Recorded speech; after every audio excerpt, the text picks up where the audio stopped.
Yo, so we're back with a different show today. I told Dagz, don't bother coming because why? I want the ladies there to myself. You know what I mean? Last time I came in with my shirt and stuff, but today I thought I might dress down, not try too hard, you know what I mean? Too blatant. Nah. So, we got a different co-host, like I said. Dagz, stay your yard. Let's welcome Shah to the building. And the lady we've got in today, guys, don't look in her eyes. You will get hypnotized. Hey, she's been in this game for a little while now, right?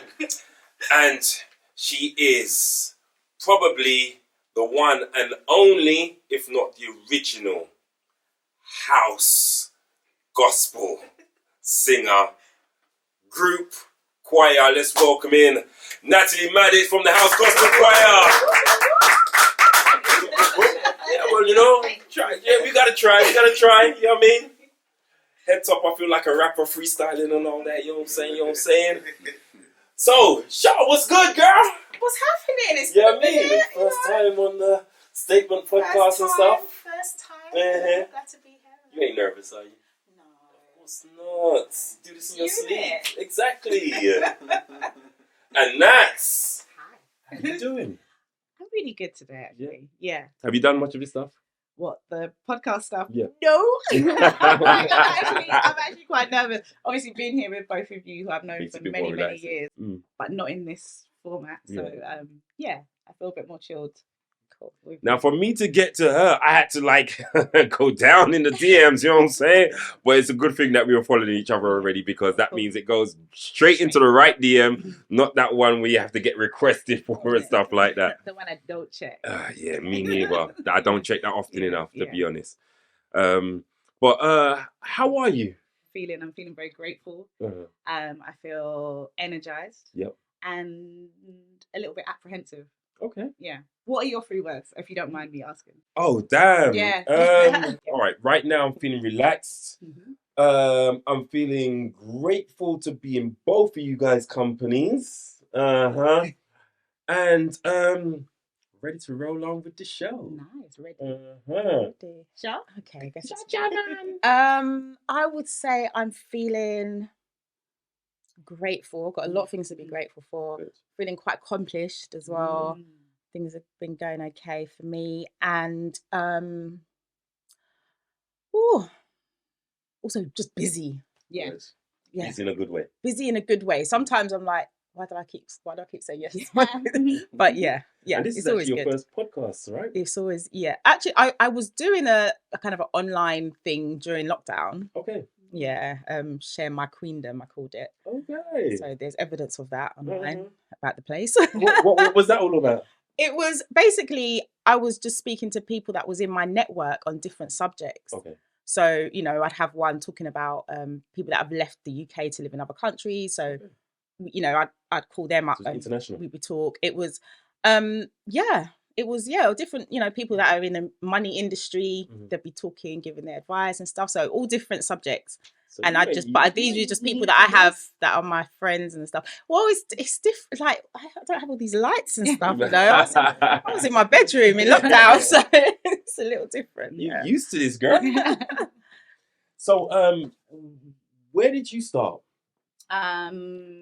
With House Gospel Choir. No. How did you know you had a voice and all of that? I really didn't know I could sing until I was about 10 or 11, if I'm honest. I used to love singing. I loved the way it made me feel. Like genuinely, but there was never anyone like giving me feedback and like egging me on to sing. My family was there's 6 of us. There's a very noisy house, so a singing child on top of everything else going on. It was just like, girl, shut up. Brothers and sisters? Yeah. Where did you fit in? I'm number 4 of 6. So not the middle child, but definitely middle child syndrome. And so so because I think they noticed I liked singing and dancing, my mum sent me to a drama club, which kind of saved me a bit because I'd been bullied quite badly in primary school. So I'd get home and my estate was lit. Like growing up where I grew up, I had lots of friends, we had lots of fun, but school was just like, it's just horrid. So my mum sent me to this drama club and eventually it required me to sing, and they were like, "Oh, you could have done that all this time." So I was like, "Okay."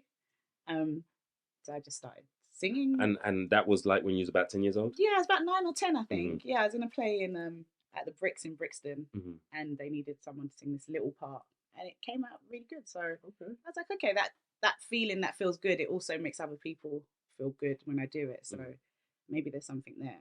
But I still didn't really sing. So was you more on the drama side rather than... Yeah, definitely drama and dance, and like I really loved plays, so I was writing plays and trying to get the kids to like be in my plays and stuff. At 10 years old? Yeah. Wow. Yeah. So I think there's always been like a director or something. Maybe that's why the kids bullied me, you know. Like, maybe I was just maybe I was just annoying. Do you ever think about that? No. It was a mad time. I shouldn't joke about that. Sorry, that comes across as sensitive. It's my life. I have to laugh about it. But yeah, and then when I got to secondary school, I think I remember deciding, no one ain't gonna chat to me like that again. The person I am when I'm at home or on my estate or at drama club, that's who I think I really am. Yeah. So I'm gonna present myself as that. And so I just went to secondary school. I was like, I'm just gonna be friendly with everyone. And just as a consequence of doing that, I ended up doing like little plays or little talent shows and stuff. And then a friend. So when you said you were doing plays and talent shows, those were your plays? They were your talent shows? Yeah, well, I was in primary school. I did a couple of plays. Okay. And then secondary school, not so much. But well, you was the actual one create. I did. Yeah, I did try and put a few things together. Yeah. Okay. So you was an early teen promoter. Yeah. Okay. Yeah, it's probably no one bought tickets, but it was a captive audience. There were people coming though, right? Captive audience of parents and other children. So but then I had a friend who met someone that was like, "Oh, I'm a music producer," and she was like, "I've got a friend that sings." So I was about 14, and she came with me. She had to ask my mum if we could go to this guy's studio in Battersea, and she was like, "All right, if you're going with her." So we both went. And so being in Battersea, was that far from you? Yeah. Okay. Like where I lived in Brixton, I didn't know how to get to anywhere apart from school, my aunt's house, my grand's house, and do you know what I mean? Like go shop, come home. So yeah, and then we made this garage song, and I was like, oh, this is really cool because I loved garage and I loved raving and like music generally. So it just kind of like lit a little fire. So I was, tried to do. Remember the name of the song? Fly Away. Okay. Of course. Fly Away. It was, me and my friend Nads wrote it. It was so cheesy, like, when I think back. I'm not even cringing. I loved it at the time. But yeah, hella cheesy. And was it one of those that it got out there, people knew who it was, etc.? No, I don't know. No, definitely not. Okay. And this was at the time, like, you'd go to a studio, you'd go to someone's studio and you'd give them vocals and you'd never hear the song again. Yeah, you know what I mean? What happened to it? Yeah. You don't know about signing and, sharing. Just in a big man's studio, like. Plus, you're probably too young to go to the raves to even hear if it's being played.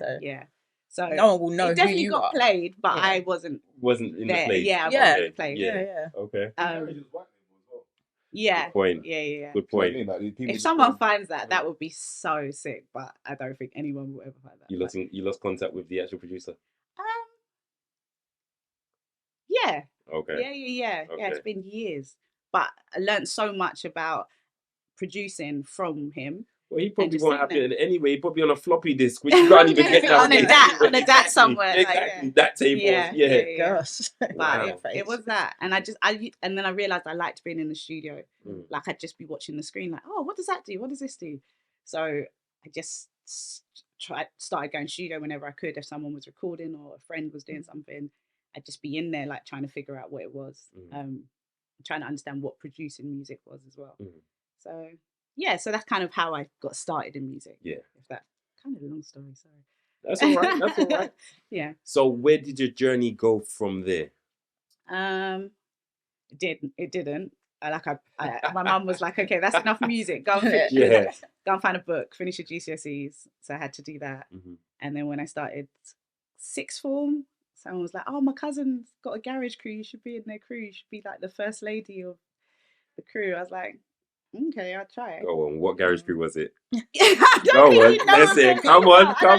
You It was called PG's Finest. It was from, they were in PG's Finest. And we used to get clowned all the time. So they're like, parental guidance, or PG tips. exactly. But they were so cool, and we used to be on radio, and I learned so much from them about finishing songs and putting them out. So what did the PG stand for? Go on.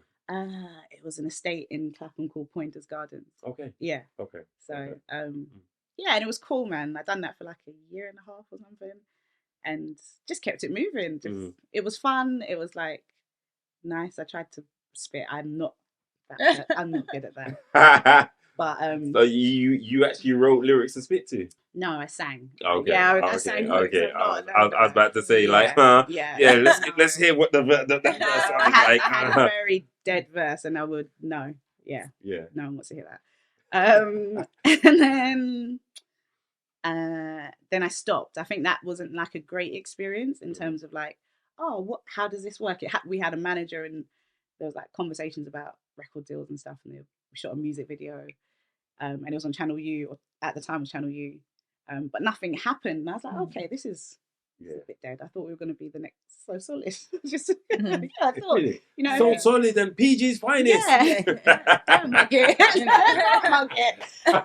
You know, everyone, when you're doing music at that stage as well, you're going to aim towards the person that's, the people that's doing the best. Of course. It's not like you whether you get there or not. It's, the journey is still that's journey. your ambition.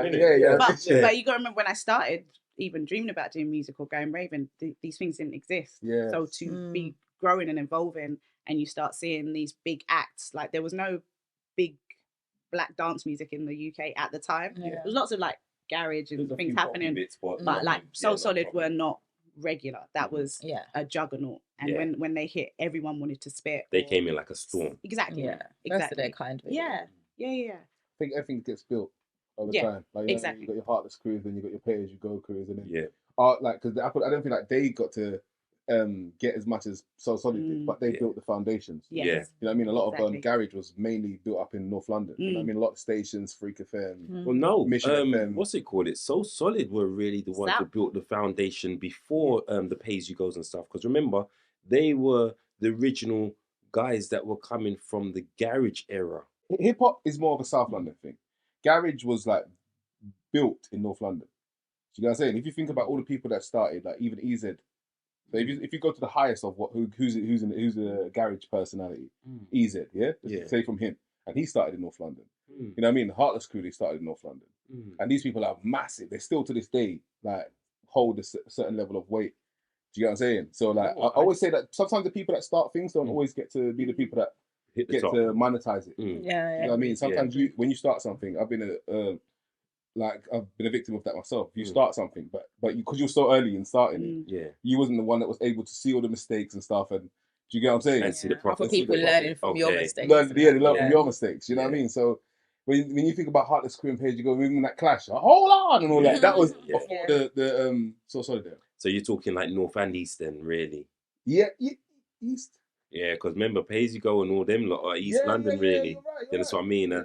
Most of the grime era actually, like, it's known. The grime scene is mainly, what's it called? Bow. They'll always talk about Bow. That's more grime. E3. I say that's more grime. I feel like the garage scene, like I said, a lot of the venues was in North London back in the day. You know what I mean? Even Dynamite was down here. So, you know what I mean? We had a lot of the strong contenders because it was Dynamite was Holloway, wasn't she? Yeah, she's from up here. Literally up here. So like was Freak based in? Freak was in Fringy Park. Okay. In the bin shoot. Okay. Yeah, with the bins taken out and they turned it into a station. Yeah, you know what I'm saying? Heat FM. So where was Deja? Deja was in Hackney. East. Yeah. So that's what I probably was listening to first. And that's more grime. That's what I'm saying. That's why I feel like they became bigger at the grime times. You know what I'm saying? Like Deja was like Dizzy Wild School. That's when they peaked. That's when they peaked. You know what I'm saying? Grime times. Right, timeline. Hey, even stuff because I didn't really know that most of the garage guys were North London kind of thing. And where they had to come to actually, you know, be like recognized scene. You know what I'm saying? Was North London. A lot of the radio stations were down there. You know what I'm saying? Yes. For the garage time, and the record shops Don't know why I forgot that. Yeah, a lot of Pure records. Groove was down here. Planet Fat was down here. So a lot of the main record stores was down here. Even if you look at MC Luck and DJ Neat and Little Bit of Luck video, that's in Planet Fat. And then there's a lot of videos that are. And Lockdown was based in Archway. Do you remember Lockdown? Do you not remember Lockdown? Yeah. The label. Yeah. So like you see that the radio thing on the cover of the thing. Even Flowers was originally with Lockdown. Okay. Do you know what I'm saying? And their main place was Pure Groove. So basically, you be coming down here and trying to like invade the North London, like. Do you know what? I'm a Londoner. Mm-hmm. I'm a Londoner through and through. So Oh, it's just the eyes you use to kind of like, you know, like social media. There was no nothing to get into that. But yeah, like when Garage was doing well, it was just something everyone could participate in. Yeah. But our big rave was Exposure Yeah, at Coliseum, and that was the spot. Like you wanted to go there and be recognised or like get to do a PA there. So I think that's what we were aiming towards. And even that, like one club PA, that's what you wanted to do. Yeah, that's what you made it. You made it. That's what I wanted to do. I can't tell you. Like I was there with my cowboy hat and my Revell shoes and like dressed like I was going to a christening. You remember when everybody used to dress nice to go to a rave? Yes. And I sat in A-line skirt. Yeah. Topshop's finest. Lipsy's finest. Yeah. You know what the thing about is I never went to Coliseum in the Twice as Nice days. No.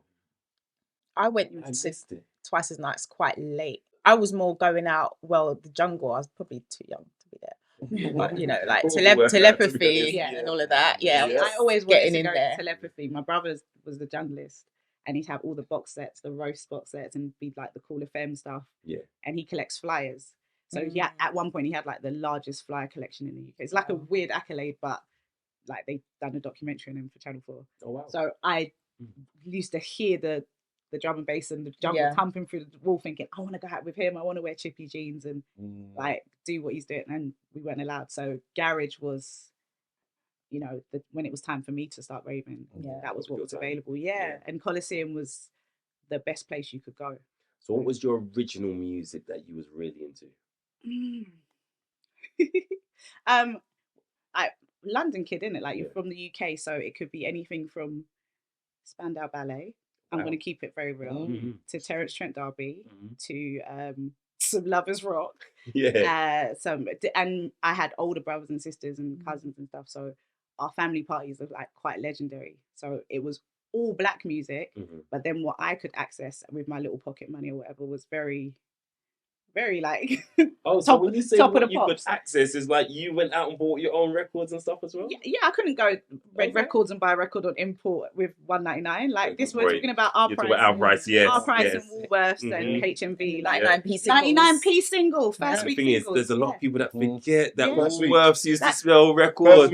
First week, So that's why it's a real, like, what I like is very varied. Of course, I like everything. So was it records or was it cassette tapes? Okay, all right. Then CDs, and because I wasn't allowed to touch my brother's record player. No, really, like deaf, serious, serious. So and the fear was always you're gonna scratch my record. So to this day, I don't really touch break the needle. Yeah, I've got my own album on vinyl, which it's in the plastic. I'm not.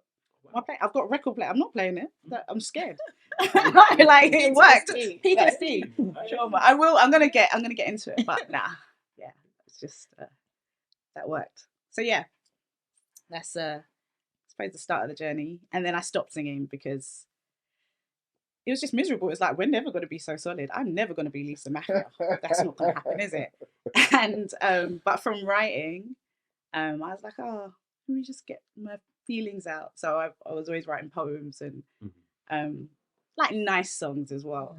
And I was working at Harvey Nicks or something, and I was reading one of my poems to my friends. It was a really feisty like poem about some guy, and she was like, you know what, you should do this there's this open mic night, you should just come and just do it. I think people will like it. I was like, I can't do how do you tell people your poem?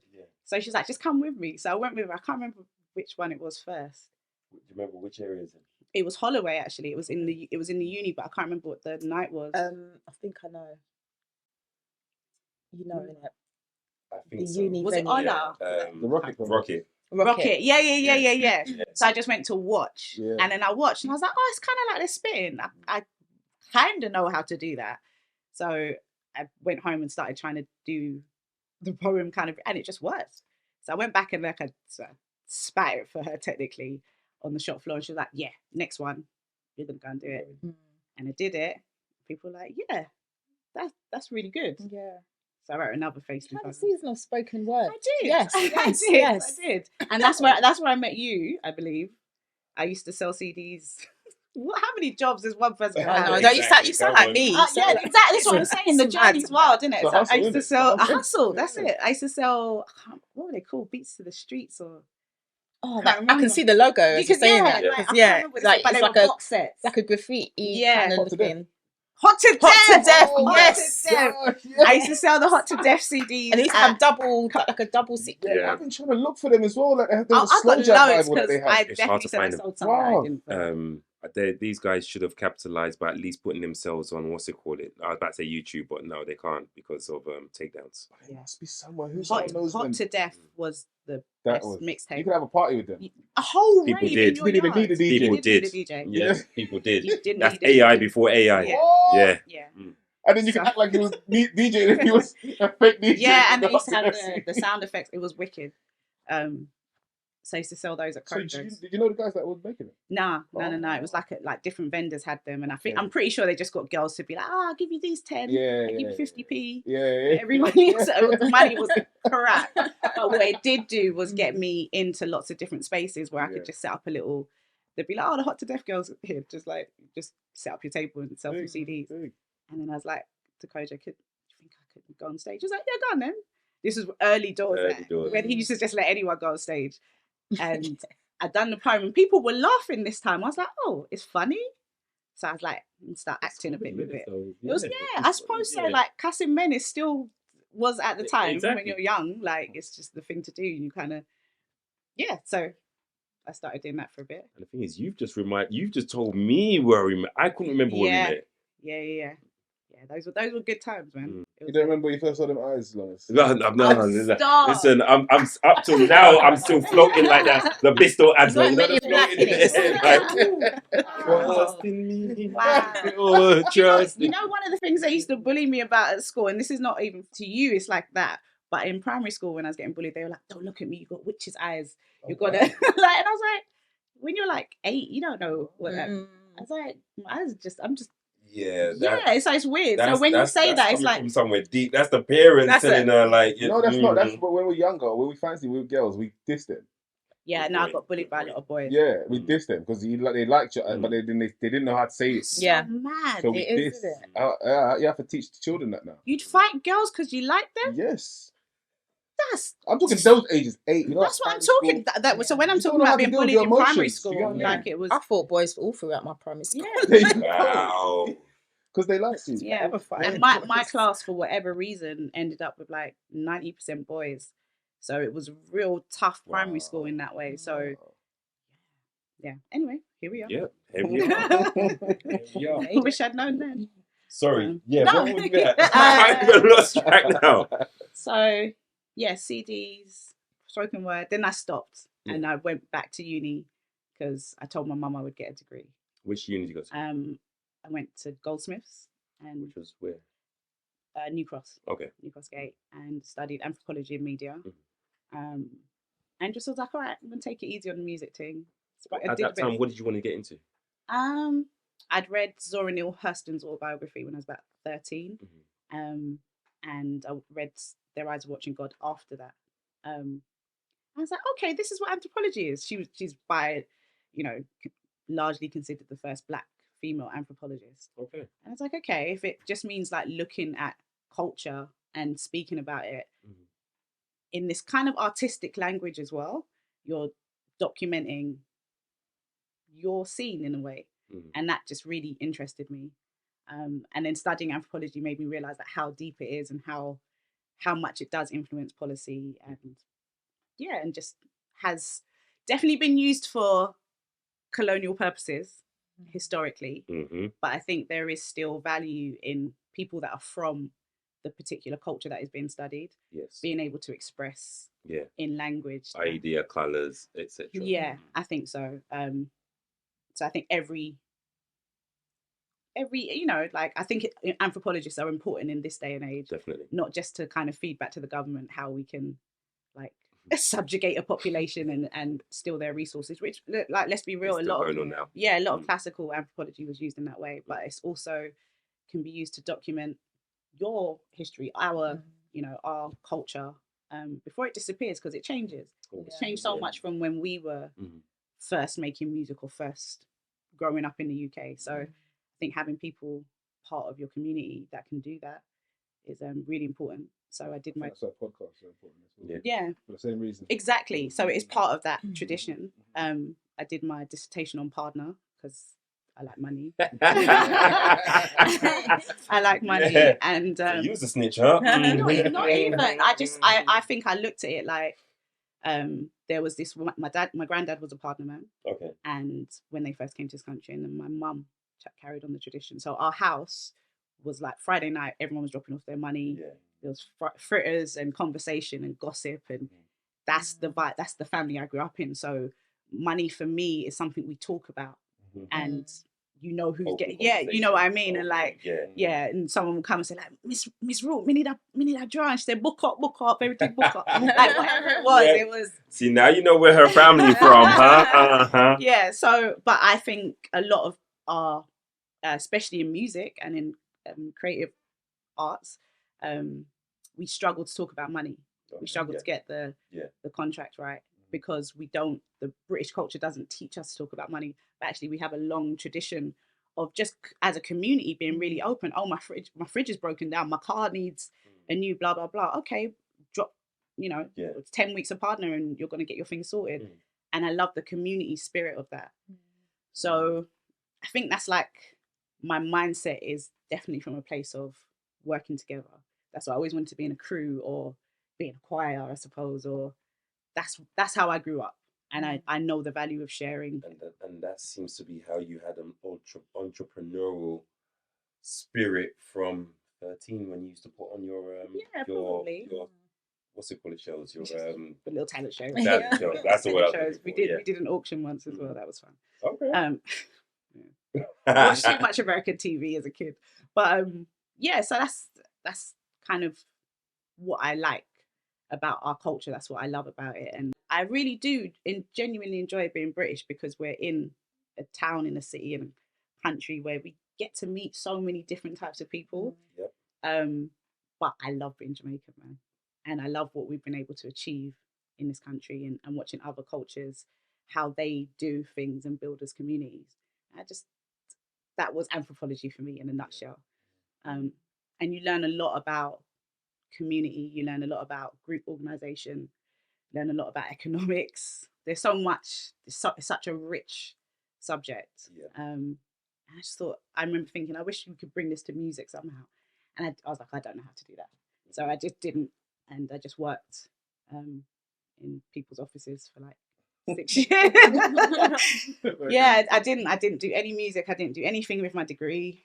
I just worked. I was working in music education, teaching like classes or little bits of event management and bits of tour management. I think at some point I was like, motherhood and being in a relationship, that's all creative energy, right? So what else am I going to create?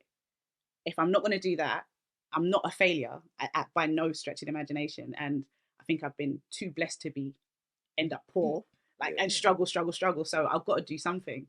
But I didn't want to run my own business. I didn't want to be in charge of nothing. I just wanted to be part of something. And that didn't happen. So I was like, does anyone want to sing house tunes? Just for fun. Just for fun. Like, just as that's how it started. Like, does anybody want to sing house tunes with me? Yeah. Hand up, please. So it's not necessarily gospel all the time. So House Gospel Choir is a gospel choir, the sound of gospel. Sound of gospel, but you don't always sing gospel music.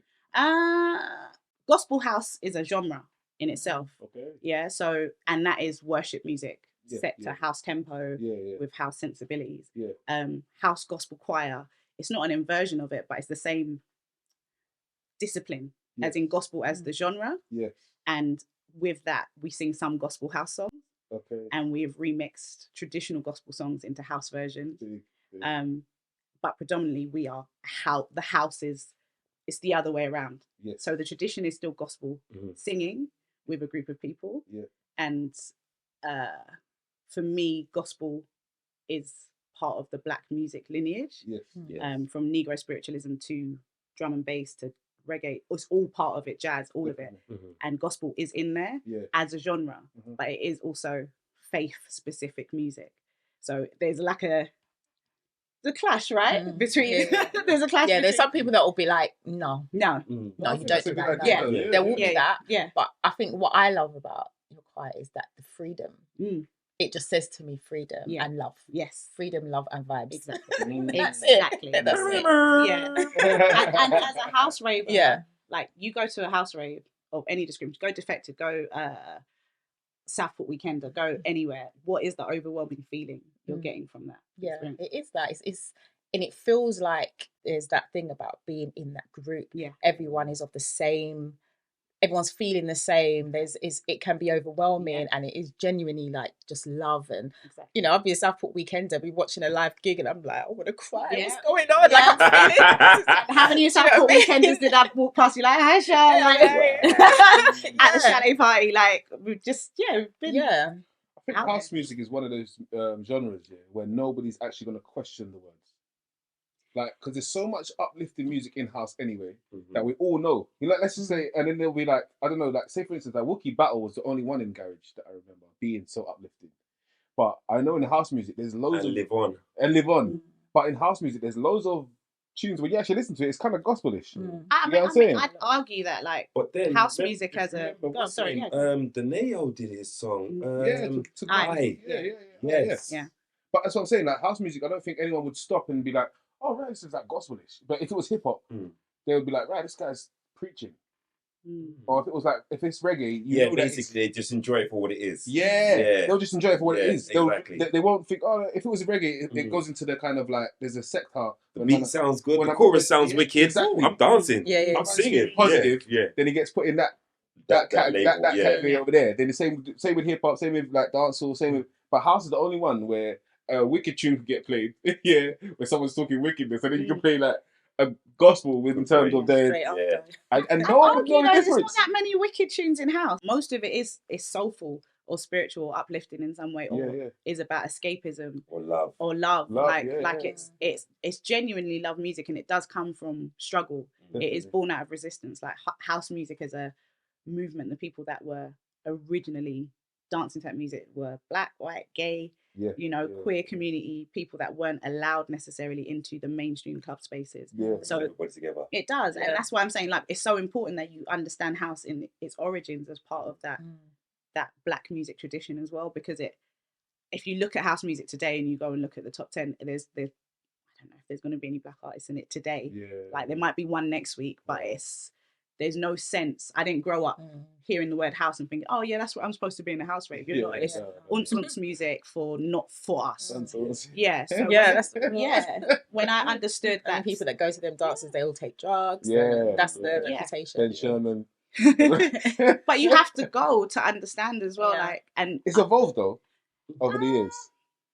I feel like funky house brought the garage people to house. Yes, to a certain degree.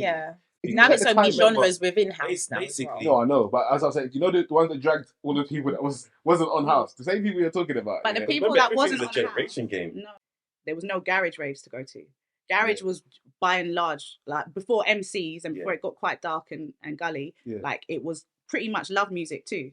It comes was house and garage. It's house and garage. Like garage separated. Garage is a type of house music. It's not like a separate tradition. And then the offshoot is but it's not grime. It's not like as a producer, because I produce as well. Go through like if you listen to basically it's like it's like the same. It's just basically it's the garage came off of house. House was been around for a million years, and garage was a branch that came off of it. The same way that grime, original grime, started from garage. And then it went into what it became. Do you know what I mean? So but like house has still got every genre that's in house stays in house. So like, you've got soulful house, you've got electro house, you've got all these different houses, Yeah. and they're still house. Like, Yeah. garage isn't house. I think UK garage. Yeah. UK garage stands alone. Even the beat pattern is totally different. Yeah, but UK garage, like, you can play some garage tunes in grime raves. Do you get what I'm saying? And our sensibilities are dancehall, it's drum and bass. So it's kind of like what English kids did, British kids did with an American dance sound. Yeah. That's what garage is. It's not. No, I think it's actually something that one thing that we conquer. Because even the patterning of the beats, you know, like, look, we did it. We've got Amapiano. Definitely did it. We've got Amapiano now. Yeah. But check this out. And Amapiano is not really seen as house. Yes, And I feel like it's in the world of house. because I'm a piano, but remember, the tempo is slowed down and slightly different. What it is like it's just like anything where people want to make it into themselves. It kind of evolves the same way grime evolved. That's what I mean. Yeah. So you wouldn't say that But grime hasn't evolved. No, grime evolved, because if you look into the early days of grime that was made on Fruity Loops to how it kind of it kind of went over into like nice sounding like how P's and Q's are. It sounds a lot more polished off and blah blah blah. Do you understand what I mean? Yeah, no, I get what you mean. But I feel like grime is still grime. You know, like garage. The reason why I feel like they said that grime came from garage is because of Wiley. Do you get what I'm saying? Because Wiley was Mr. Pay As You Go, and then he was the creator of grime. To a certain degree, but if you remember the early early So Solid songs were quite the original of grime. So which one are you talking about? All right. You see names. This music history. Yeah. The Names challenge of is like exactly. I'm having this back and forth. I'm staying right out of it because Exactly. all of Like you it's said, up for debate. It's all Personally, about where do you lot say the house comes from? America, Yeah. Chicago, Chicago. New Same York, place that Detroit. the drill sound comes from. Imagine that, yeah? So how many years ago they made Chicago made house music? Yeah. And then all these years later, like drills come out of Chicago. Yeah. You know what I'm saying? Yeah. Yeah. Two totally different sounds. And I wouldn't say that house birth drill, but it's from the same place, if you get what I'm saying. Yeah. It's because obviously grime kind of birthed drill, UK drill. No, but that's still birthed in Chicago. That's what I'm saying. Because when you check it out, Chicago drill, what we did was we kept the name drill, but we kind of garnered our own sound to it. Yeah. I don't. Do you know what? Yeah. It's technical. If I'm honest, the way drill. I look at it, is that it's like a lineage of black music going through different diasporic place, different parts of the world where we are. Yeah. And it's like, okay, if you think about MCing as sound system culture, then they're not Smiley culture, like you wouldn't necessarily, but there's a lineage between Smiley culture doing what he did in 1981 and Wiley doing what he did with Esky. Like they're directly linked, and you wouldn't necessarily say, okay, that is reggae or that is sound system. You can see where he's. So you're better off looking at it as like a line of music. Yeah, that's what I mean. Yeah. And how we all dip and weave into each other's sounds. Oh, definitely. And the younger generations just create a new thing every time. And that's why drill sounds different here, why grime sounds different here, to how it sounds there. And what I think is really cool, like there's some American drill that sounds like British drill now. Yeah. You know, like the way the beats are. They took our sound and basically tried to say, this is New York drill. Hold on a second.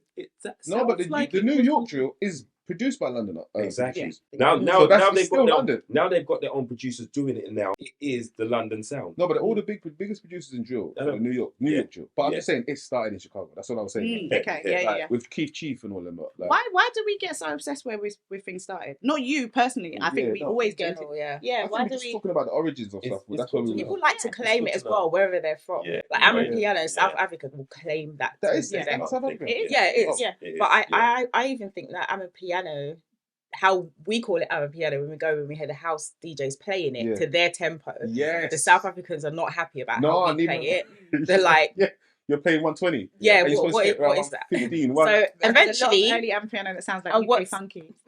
What's going to happen? There'll be another name. There'll be another name for it because I don't know. South Africa going to come for their music. Yeah, you know what I mean? Can you stop? So fast. Can you stop? That's usually me every time I go out and I hear the house DJs playing it. I'm like, it's too fast. And you know because you travel and rave, like you know, Amapiano gives you a moving this feeling. It's fast. like a relaxed feeling. So when someone's playing it like this, you're like, no, this is not the This feeling. is not. They're playing it like it's funky house. Like it's funky not house. funky Exactly. house. It's not head, Exactly. shoulders. It's not. You know what I mean? It's not. And that's the negative stuff, you know? It's not. Even That's though it's not the not vibe. negative. But I think that's piano. cool. No, it's cool, Yeah, but it's that's more it. the road side of. But before that, we wasn't necessarily being like, if this was 10, 15 years ago, South Africans wouldn't necessarily heard how we were doing it. Yeah. We just a called lot it something A lot else. of the house that we got from the here was from South Africa. Tribal. No, like but even a lot of the funky house tunes, like even Yeah. let's just say Black Coffee is a good example because Black Coffee is not necessarily Amapiano. Yeah. Do you know what I mean? Yeah. So like Yeah. Black Coffee and all of that sound, we had a lot of South African sound here, and I thought Boosie was English, to be honest. Yeah, I thought she was some blonde girl from Essex. Yeah. That's what she sounds like. Yeah. You know, this is some blonde girl in Essex. You know that? Because I've seen them kind of tunes that get played at Opera House. If you get, I don't know if you remember Opera House days. It was more, Yeah. but it's more of that kind of what's his name? Yeah, but those kind of tunes, I might have gone one. You never went baby cakes and all them kind of Brixton to tunes. Tottenham. Yeah. Did you never go to Opera House. You never met Temple? my mother. Did you never go to I went Temple once. Oh. I'm sure it was a Probably Westwood Road. jungle. Could be jungle. It would have been I jungle. had to lie to my mum that I was going to be in Streatham and I was in Croydon, like Wow. right at Blue Orchid. Like, Look how far that was as well. yeah, no, we weren't allowed to go. Yeah. Like, and everything I said, it's an under 18s, mum. It's under 18s. And I'm staying at my friend's house. And that was that. Forgive me. I hear you. Yeah.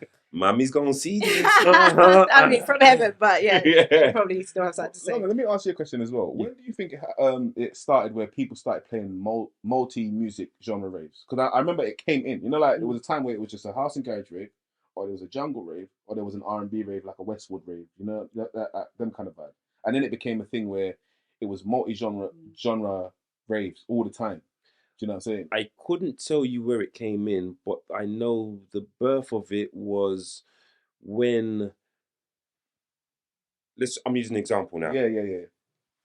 Garage raves would do a jungle room, or jungle rave would do an R&B, hip hop, dancehall room. That's true. I'm thinking of Complex now. Yeah.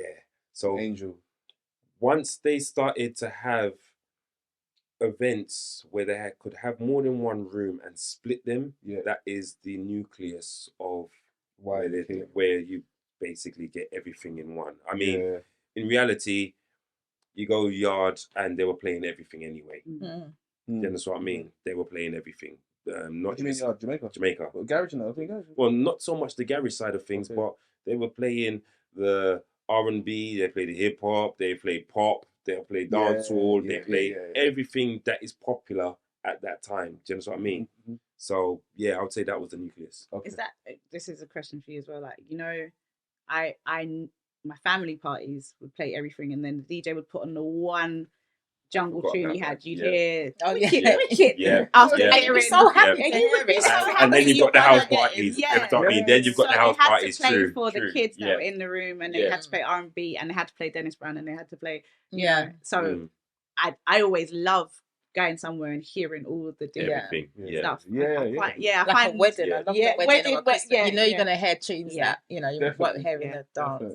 But when the era came in, that everybody started playing, one DJ started playing everything. I couldn't tell you when that was. I couldn't tell you when that was. Just in terms of the one rave. I saw it. There's a DJ called Bambi from Canada, wicked woman DJ, and she was here on Saturday at what's it called? Saturn in Peckham. Wicked. And she started with Bashment. Did she? Yeah, and then she dropped in Ashanti, and then she dropped some like grime, and then it went into.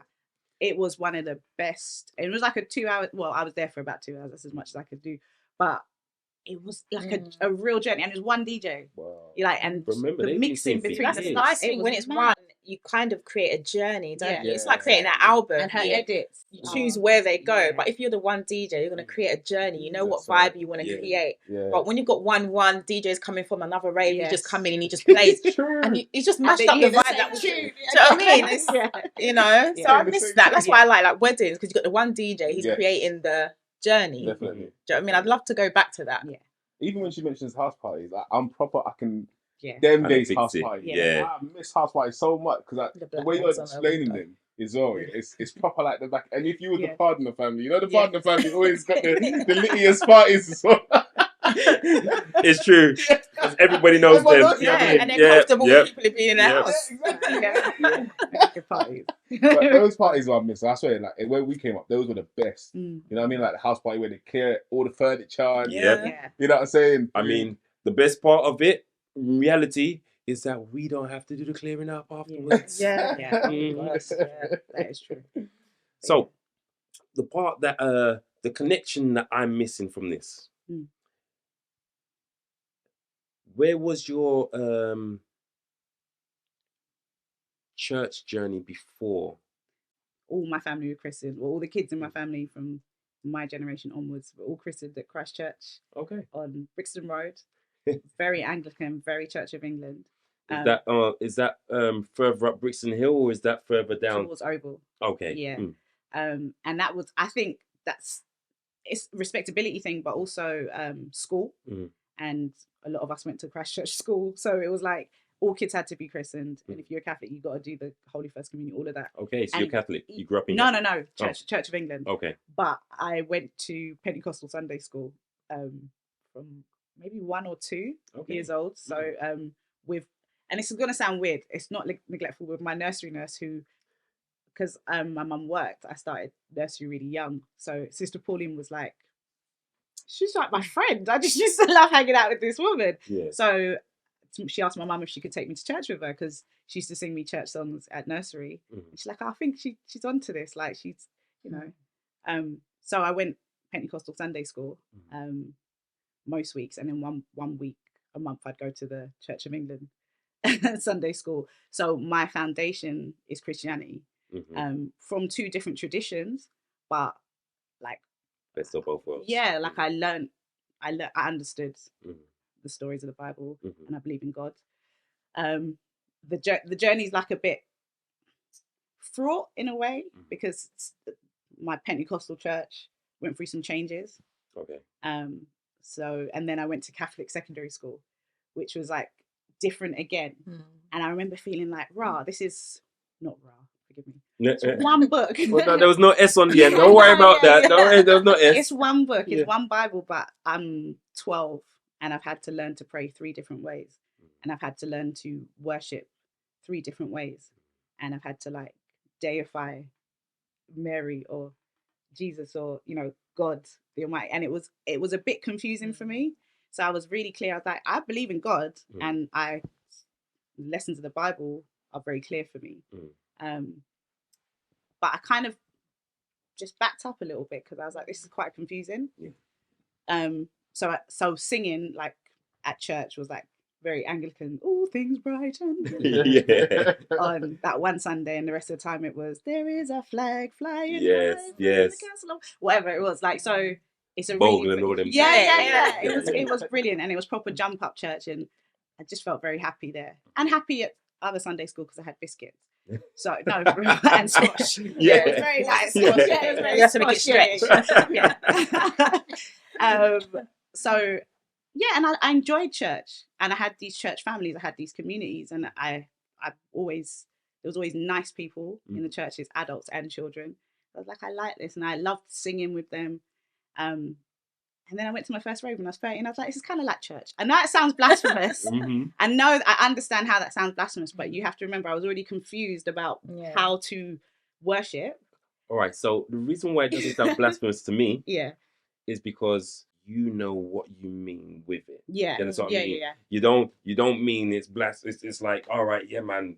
It basically from a point where everybody's singing. Yeah, exactly. And the community. Yes. And because there used to be a wicked rave at under 18s at big fridge called Harlem World.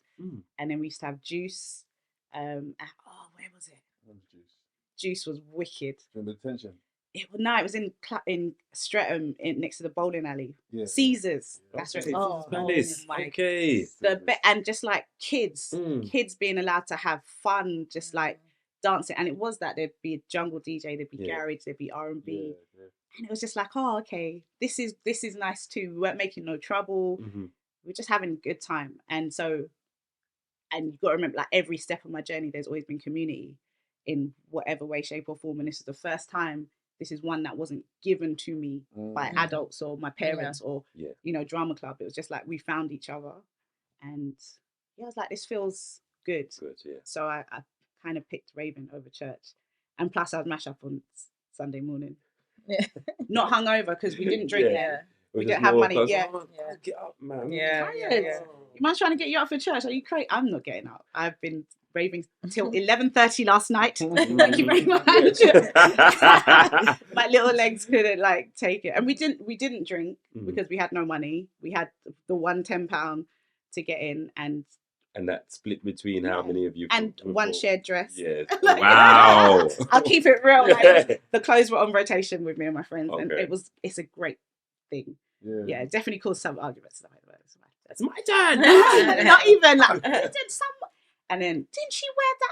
Get out of it. No, it wasn't. We did. I will wear the same outfit forever. Judge clothes. I'm not playing that game. But yeah, we didn't have money, so it wasn't about drinking. It was just about raving, and like you were saying when you used to go to jungle raves, one bottle of water. What? Yeah, I was good. What? The trees are sweet. What else do I need? What else? But you know what? I think that's the diesel kind of turned it back to that, and that's why they don't make no money on the bar anymore. Yeah, maybe because people just got water and they're diesel. Yeah, the clubs are shutting down because no one's making no money. But back in the day, it was off joy. Yeah, you know what I'm saying? The water was just water and vibes. But nowadays, people are just drinking water. Yeah, okay. But it's not just because they're just full of vibes. Yeah, and it's just like you just feel a little bit self-conscious as you get older. In those days, we didn't wear makeup to sweat off. We didn't have there was nothing. It was lip gloss. And your friend, and that was. Do you know what I mean? Like just like now, oh, is my lace lifting? Is my eyeshadow? Like seriously, and it's uncomfortable. Raving as an adult, so raving on holiday is much better because you already got a tan, no makeup. So Ibiza became like the spot. Inapa, wherever you can go away and just experience like raving without all the added drama of raving in the UK. Sometimes I don't need a coat.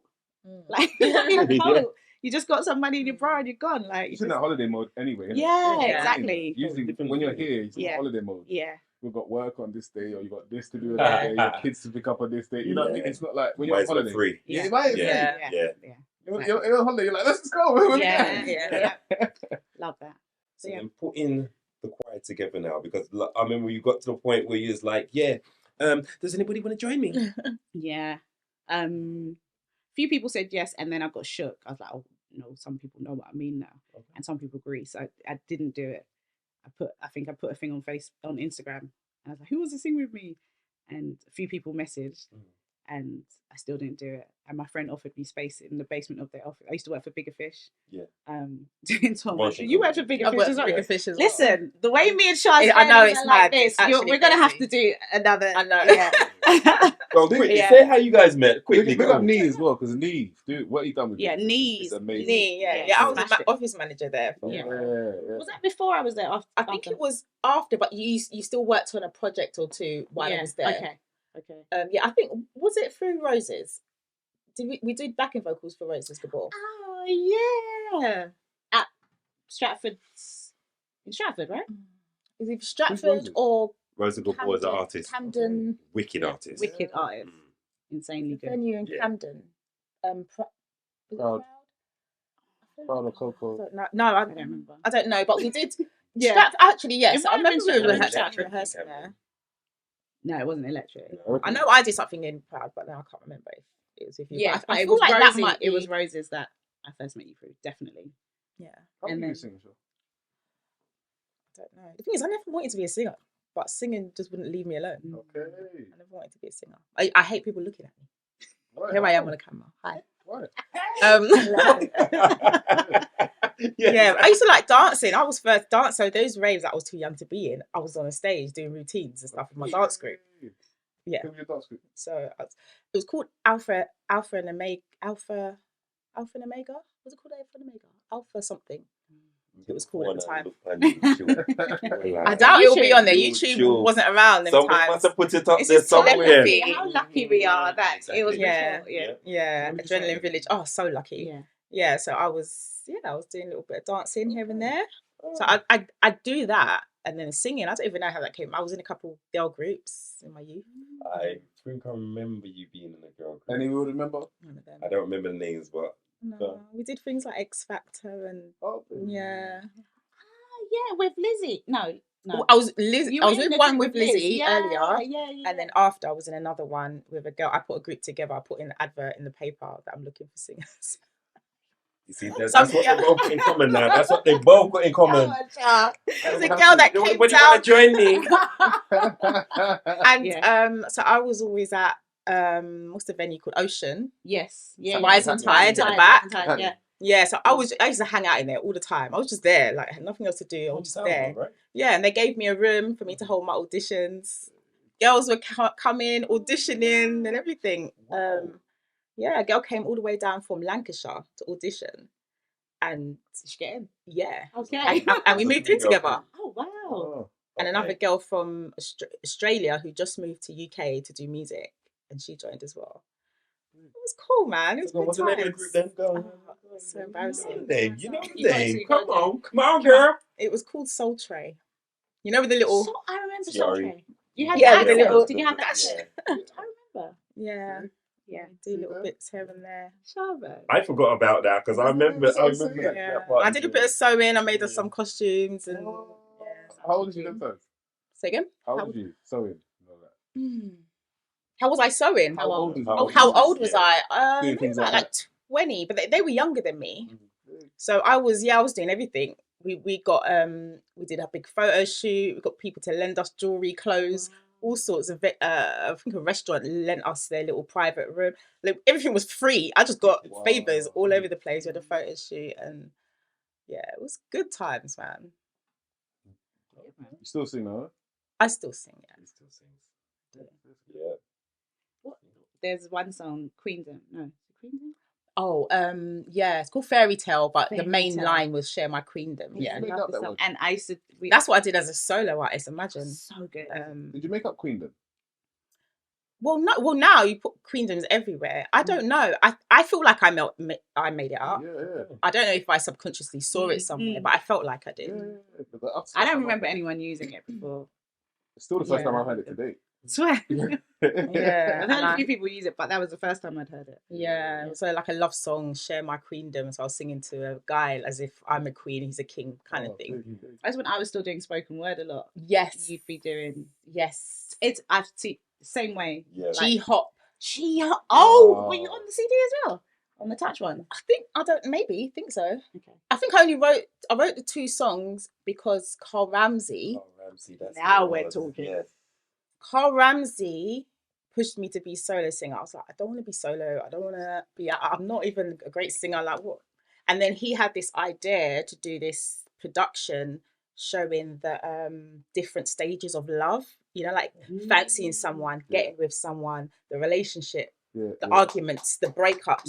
So it was. Mindset is amazing. So the show represented every part of that cycle. Was it fit or was that? It was a mixture. It was like live music. I think there was some live skits as well. It did because I wrote 2 songs based on that. Wow. And I ran with those 2 songs. Like, you know, I was supporting artists and stuff. Remember Music Soul Child I did through Jay. Prolific show. Like, so I was just everywhere doing all sorts of things. Carl used to do a lot of that back in the day. Yeah. I met Carl through spoken word as well. Yes. When 3+1 were the my rage. gosh. It was like, this is insane. How are they all so good? Yeah. Like, yeah. He does show love still, isn't it? But not G-Hop. Show love, yeah. G-Hop That's G-Hop kind of went into show love. It's more of a fashion thing now. Yeah. Wasn't it at the same time? But show love was like the fashion and G-Hop was. I don't know. I didn't know about show love then, but then I feel like it overlapped. G-Hop was more the lifestyle. Yeah. So it was events and clothing. So much life. So much. I know. So much. You just been like this, like going along the same kind of journey.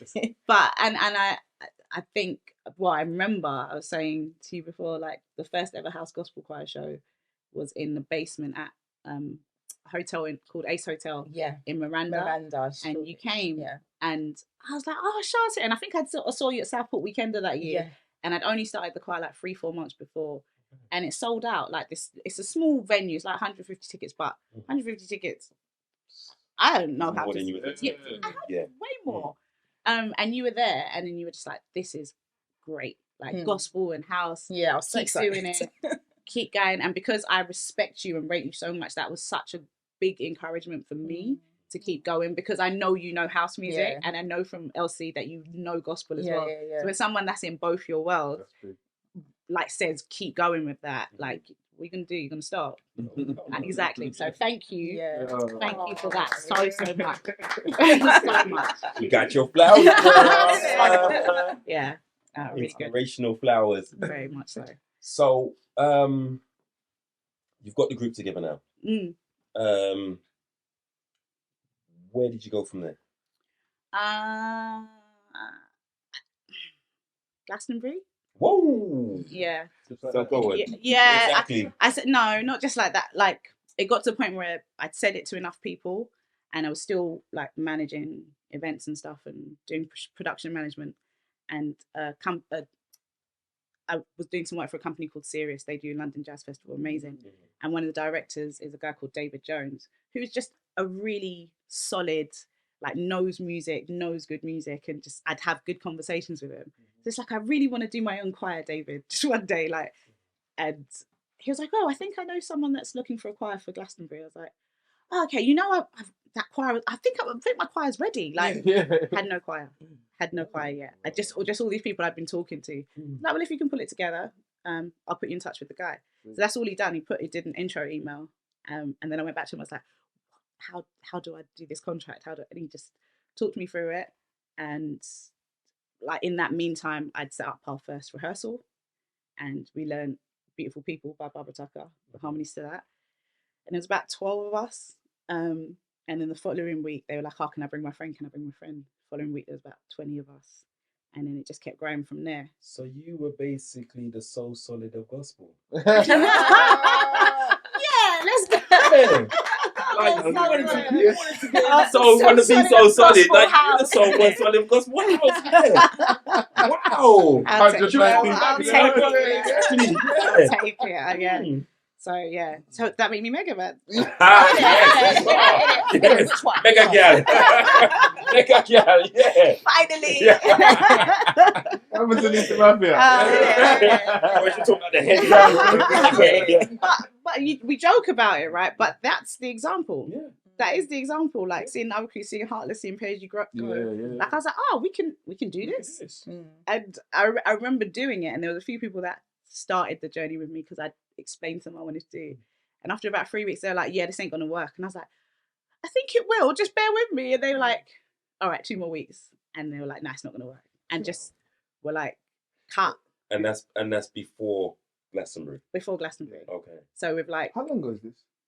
2014. So is it fair to say that Kanye's choir kind of copied you lot? You want to hear a funny story? Yeah. I know these things happen. So know these things happen. I do not believe for 1 second Kanye's choir. These things happen. I don't and believe. I've seen it happen, and especially in the UK, these people that come over to the UK, they come and scope 1, 2s, go and do the exact same thing, and they're so big. You saying that they copied you is almost like, but I ask you because you're the original, you know, because if this is 20 years ago, this is the same thing that we're seeing with that Sunday service choir. In a way. Okay, so we did a show with Annie Mac, right, in 2015, and she plays me this edit of Fade, Kanye West. Yeah, and it was by a producer from Bristol called Got Some, and it was like a bouncy, housey version of it, and obviously, so it's a sped up version with I Get Lifted, sick, right? And it's obviously got Barbara Tucker's I Get Lifted. It's got Larry Fingers. Let me not try and name all the samples because I'll get it wrong, and I don't judge me. And so we were like, oh, this is really good. So we were performing it and jumping really high, like we were going ham when we were performing it. And someone said to us, you should, I think it was like Ministry of Sound or something, was like, you should do a version where you re-sing all the samples. So we submitted to get it re-sung, and then we got told no, because basically in Kanye's copyrights or his trademarking, because they're all samples, but it was kind of like it's the arrangement. So using those samples in the same song wasn't allowed. Even if we reproduced the whole thing, you would never be able to use those 3 samples in the same song again. So we're like, oh, cool. But then I was like, Kanye knows who we are. And I was like, isn't that cool? But I Do you know what? I'm gonna keep it real. I still love Kanye West.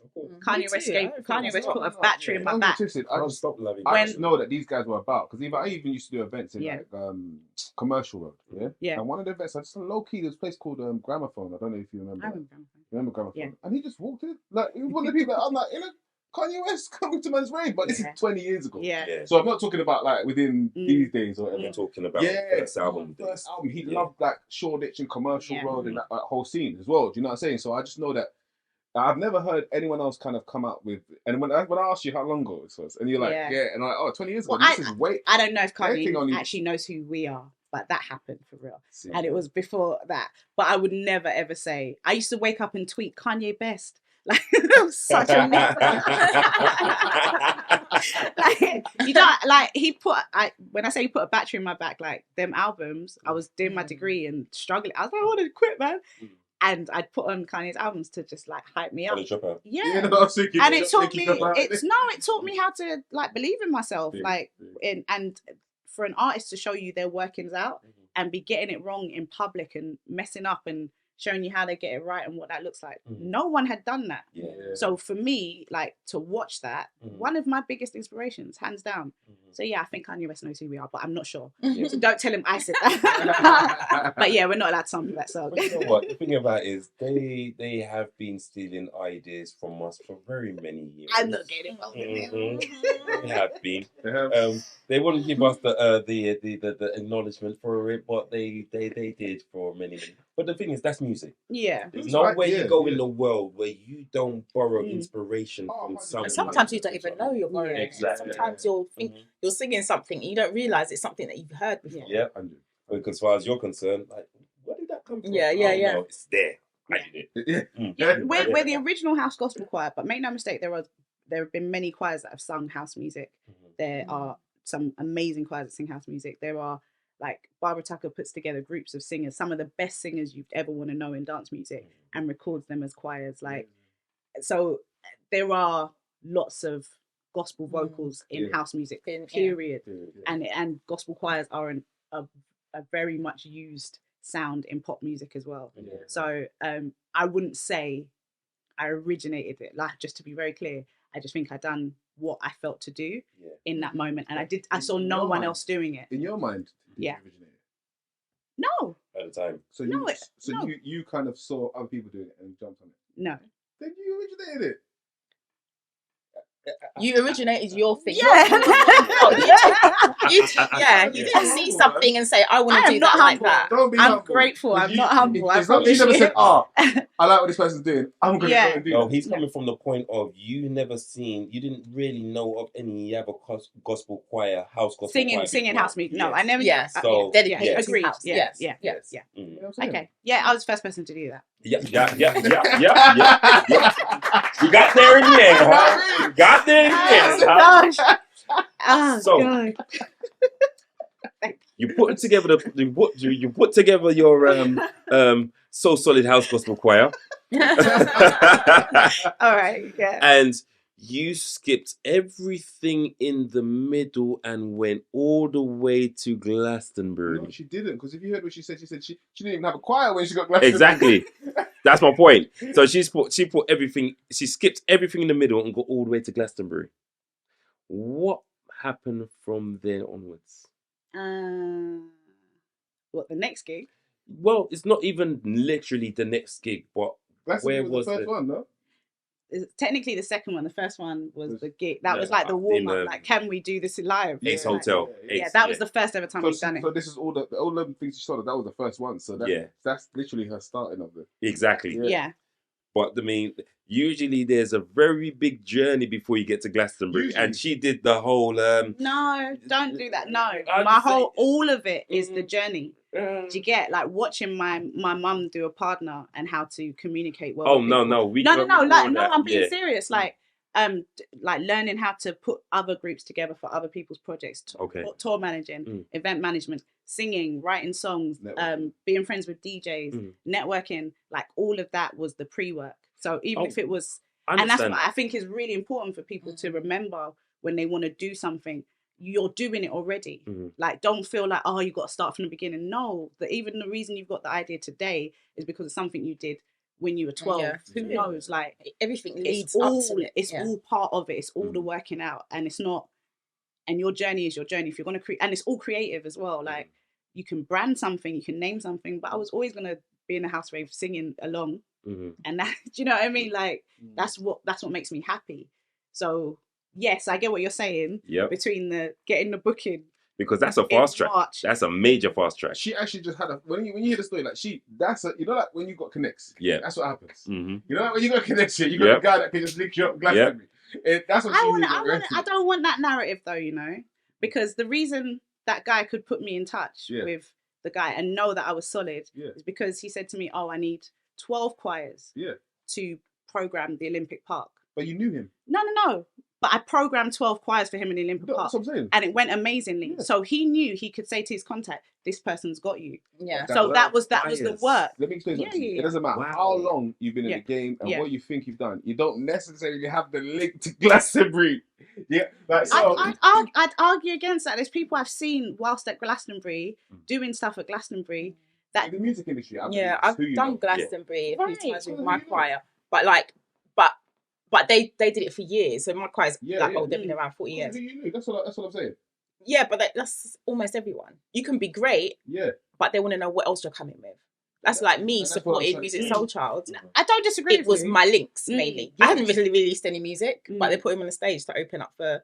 I'm like, have you heard any of my music? Do you know what I mean? But yeah, it was. You knew. It's that it plays a part, and trust as well, and trust. No, because obviously, but when people know you, they know to trust. They know. Like he trusted. It's the trust. So it's not just who you know; it's how you know them. Yeah. Do you get what I'm saying? You know how you know them, but who you know. Because I'm saying to you, you could be the greatest at whatever you think. You know what I'm saying? But if you don't know the right people, and you ain't got good networks. But you only get good networks through doing good work. No, but I'm saying like. So I don't disagree with you. That your network is your net worth kind of thing. Yeah, that's what I'm saying. That's who you know. The network is your network. Your network is your network. Is down to I'm not trying to discredit that as a motive because it's a way of rhyming it to make people hustle. Yeah. Don't get me wrong. You're right. I'm not just but I just don't want it to be compressed down to that. People will take it the wrong way. Because I want someone to watch it and be like, to see what we're saying and be like, oh, okay, it's not just because she knew the guy from Sirius. She knew the guy from. I knew the guy from Sirius when I started working for them 3 years earlier. He didn't give two shits about me. Yeah. And I didn't know to know him. Do you get what I'm saying? Like I just carried on doing good work. Yeah, no, network, you're both right in this. No, man, I get what you're saying. Networks is never instant as well. Like I say, like you'll build someone, you might meet someone 5 years ago, and then the opportunity that comes over here, and people be watching your work and then connect. It still comes down to your work. Only reason I mention, 100%. That's it. Only reason I mention things like Glastonbury is down to connections because it's like a fraternity. This music, you know what I'm saying? There's certain places you won't get if you don't know certain people, and there's certain places that you get the fast track to if you do. Yeah. That's what I mean. Like, and that's with the.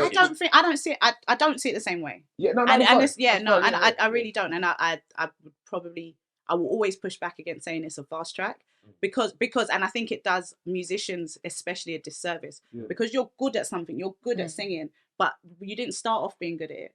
Do you get what I mean? So the day I see you singing good and think, I can use her for this, like that wasn't fast. She's been training to sing all that time. Yeah. So I'm never going to know that. I'm never going to see that. But it's something that we have to get into our heads as well. It's not just like knowing someone, because there's that thing where I get DMs sometimes. People are like, or people come to the choir and they're like, can I do Glastonbury? I'm like, no. Yeah, you ain't work. You're like, it's work. It's work. With us in the gym. You see our narrative as well. Yeah. You know what I mean? When you live in a city, you have your own narrative. Yeah. People in the country, you could not say the same thing to them. People that live on the outskirts of places, or people that live in places where it's not really. If you don't live in a city, your opportunities are even less sometimes. So in terms of like, there's certain people that you need to go into the city to go and network. And then once you've networked, there will be someone and like I say, someone will find your talent and someone will be interested in it. For example, the girl that joins my group from Lancashire, she came to Lancashire and because she loved London, so now she lives in London. Now she's like one of the lead singers in Soul to Soul, touring. We see? Do you know what I mean? So I guess, if she stayed in Lancashire, it wouldn't have been that. Probably wouldn't have hooked up with and that's what I mean by the. I think what the problem is you don't like the word fast track. I don't like the word network. Yeah. But then also, I don't like the word network, I'll be honest. The thing is, all of it is real. Now, You can change it and say Yeah. blessing, because it is the same. It is a blessing, and it is a blessing where basically where some people have to do this in that middle piece, because remember you just put together the group quite recently. We're just going back over it anyway. But just no. But remember what I said 2 years earlier. I put a post, and I'd been speaking to the people that I wanted to sing with for 2 years. Yeah. So, and so I said to them, "Can we do a rehearsal? That thing I was been talking about. Can we do it this day?" Yeah. That's the work. Yep. Like in that 2 years, I went and that's what I said. In that 2 years, that's you're talking about exactly. You know what I mean? But So imagine, that's what I'm saying. Like opportunity meets preparation plus networking. Yeah, is two different separate things, and I feel equals blessing. Yeah. If you're prepared for opportunity, I would when choose it comes community over network. And same thing. No, because networking, I don't like networking. I don't like if you send me to a networking event, I will fail. Like I get that's not no, it is. So networking, it's like cold calling. But the thing about it is, that's what networking is in my mind. So maybe it's a negative, there's a difference slightly negative. The difference between saying your network and networking. Your network is just you can connections you have. Okay, cool. I mean, your network, not networking. Okay, but that's so. Then a lot of people that I know in music or I've met in music are networking. They're not doing the work. Yeah, they're just like collecting like people's numbers and business or cards. being at the right party. Yeah, in like Infinity Stones. It's like so you're telling me you're. She went Thanos on that. Some people get it unless Go on, So there's sometimes an idea that like you just have to fill your phone book with everyone's number or be on good terms with people, and I see it, and 100% it works for some people. Yes, 100%. Some people are so, but those people are sparkling when you meet them. Like personality, they just make you feel like the best person in the room or the world. So those people that can build network in that way, I rate them. But most people just think it's like, oh, once I get the A&R's number at this place, it will be, and then I meet that person. If I get to go to that party and go to the studio. It's not that. It's not planned. I think it goes back to what I'm saying. Yeah, so it's like real connections, building connections, building community. And that's it. Forgive me. Who you know. Forgive me. Network versus networking. I appreciate it. And that's not to say networking is not valuable. It's just something I haven't felt like I'm good at. So it makes me nervous. You are good at it. You just don't realise it. Leave me alone, right? Stop traveling me. Listen, you've been talking yourself down way too much. I'm like, nah, I'm not going to let it. Next few times I'm going to check it. You know what? Next time. I know YouTube got loads to do, but y'all is busy, you know what I'm saying? So, what you got coming up, so, etc., etc.? 28th of April next year is the 10th anniversary of House Gospel Choir. Wow. It's been 10 years since we did that gig. And so we're at 9.5 years right now, about to go on my second tour with the choir. So we start in London on the 13th of December, and then we're doing Bristol, Birmingham, Manchester, Liverpool, Glasgow. So I've never been able to tour at this time of year. Touring a choir is insanely difficult. Touring anything right now in this economy is very, very difficult. So I appreciate everyone that's got tickets so far. I hope more people come. It's such a great show, such a good experience, and I just think, for people that don't go to church or maybe don't have an opportunity to discuss what spirituality means to them, or haven't had a chance to rave in a while, get a babysitter, or bring your just come out. Like it's honestly so fun. It's our 10th Christmas show. Last year we sold out Coco. This year we're at London Forum, Kentish Town Forum, which I'm kind of nervous about, but I came to Brixton. Brixton Electric. That was 2019. You're selling out these places, just you and your choir. Yeah, amazing. Yeah. So this one's big venues. this one's real ambitious. It's not supporting artists. It's no, that's what I'm saying. The act. Highlight to the audience that we're speaking to. Like, it's not no small thing. We didn't even touch on any artists that you've supported. Like, you know what I mean? Let's get a quick name drops and stuff on the artists you supported. Okay, we're on Kylie Minogue's new album. We're on Tion Wayne's last single. Amen. So I run a vocal agency with the vocalists within the choir, because it's also about creating enduring careers for the vocalists. I might not be doing house gospel choir forever. But all the vocalists we work with have such great CVs, not just from working with us. They're sick. Like they train hard. They're in other function bands. Some of them are solo artists. So yeah, I don't know who else have we worked with. You probably got too many people in your head. No, my brain's gone. George, I get brain fog Boy myself. George, we're on his last album, Primal Scream, where we provide the choir for their tour for the last 2 years. Do you link up with other choirs? I would love to do that. No, we don't. We haven't. That's not really done though, is it? It's not really. Because there's so many people. Yeah.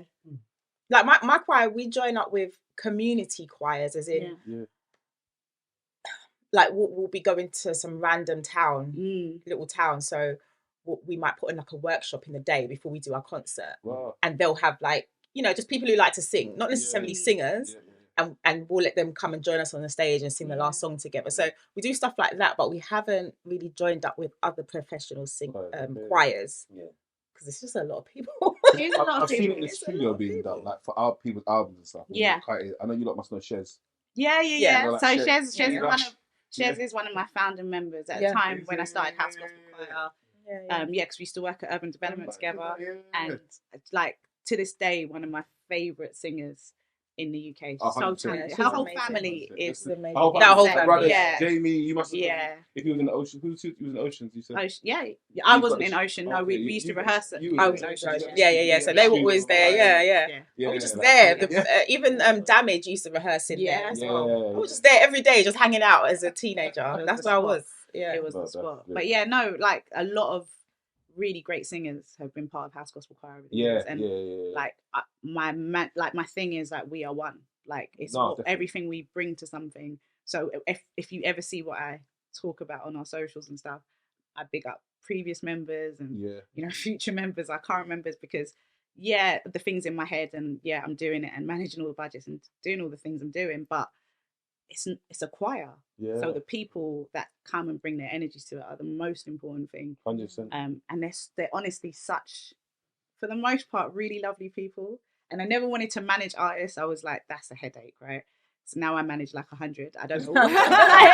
It's a really like, like be careful what you say sometimes because the reverse can be true. So that's bigger than something. You could actually turn this into a movie. Why have to stress that brain? Say no more.